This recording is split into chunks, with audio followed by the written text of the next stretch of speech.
The Future of Radio. Excerpt from Radio for All by Hugo Gernsback.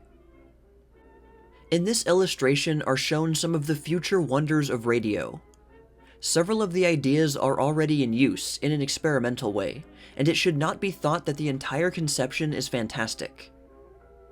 The illustration shows a businessman, let us say 50 years hence. To the right is a television and automatic radiophone. By means of the plug shown to the right of the machine, the man can plug in any city in the United States he desires. Then, by means of this automatic control board, he can select any number in that city he wishes, merely by consulting his automatic telephone directory. As soon as he has obtained his number, a connection is made automatically, and he not only can talk, but he can see the party whom he calls. At the top of the instrument is a loud talker, which projects the voices of the people, while on the ground glass in front of him, the distant party is made visible. This idea is already in use, experimentally. Directly in front of the man, we see the radio business control. By means of another television scheme right in back of the dial, the man, if he chooses to do so, can load and unload a steamer, all by radio telemechanics, or throw a distant switch, or if a storm comes up, look into the interior of his apartment, and then, merely by pressing a key, pull down the windows. All of which can be accomplished by radio telemechanics, a science already well known. His business correspondence comes in entirely by radio. There is a teleradio typewriter. This electromagnetic typewriter can be actuated by anyone who chooses to do so. For instance, if we wish to write a letter to Jones & Company, Chicago, Illinois, we call up by radio that station and tell the operator that we wish to write a letter to the company. Once the connection is established, the letter is written in New York, let us say on a typewriter, and automatically sent out through space by radio.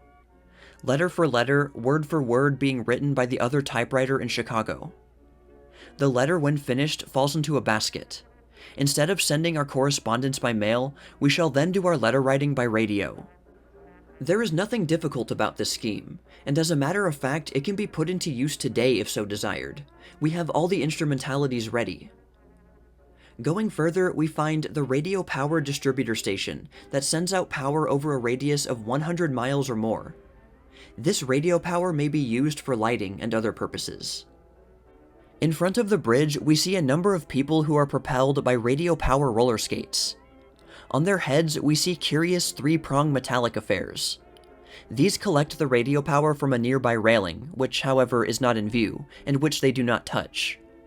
The power is sent through space from the rail to the three-pronged affair, and then is conveyed to the skates, which are operated by small electric motors.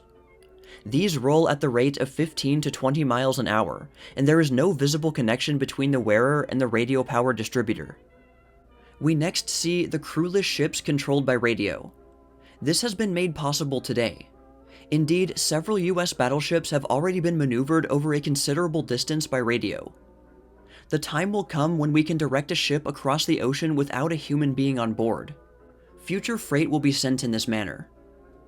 The ship, every 10 minutes, gives its location by radio, so that the land dispatcher will know at any given time where the ship is located.